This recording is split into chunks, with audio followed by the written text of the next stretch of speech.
خۆشحاڵیەوە لە دوای ڕۆژەکانی پاییزی 2022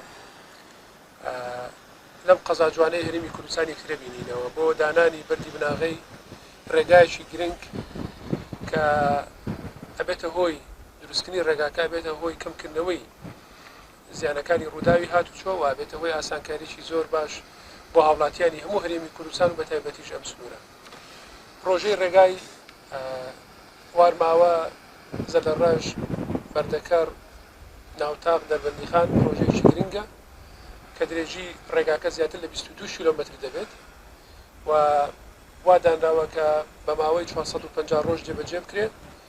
سڵاو بینەرانی بەڕێز ئەم کاتتان باش ئەمەی ئەیبینن ناوی وەزیری ئاوادانکردنەوەی حکوومەتی هەرێمی کوردستانە لەسەر ئەم کاشیە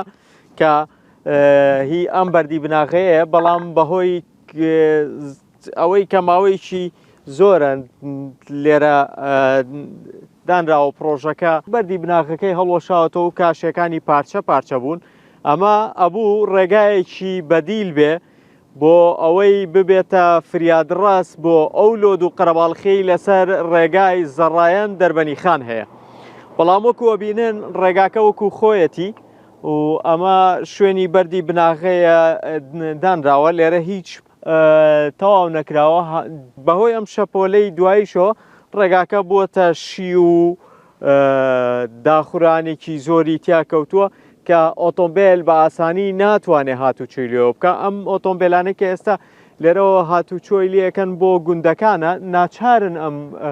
ڕێگایە بەکاربێنن بەڵام بە شێوەیەکی زەحمەت بەکارێنن وەکو ئەیبینن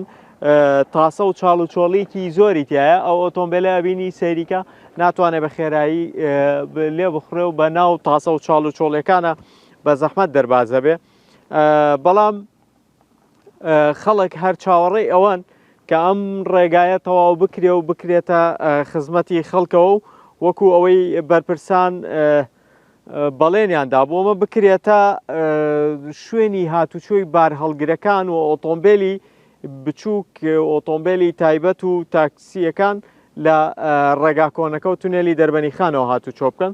ئەم پرۆژەیە بڕێ 7 ملیار و 404 میلیۆن و 250 هزار دیناری لەلایەن وەزارەتی ئاوادانکردنەوە بۆ تەرخان کرابوو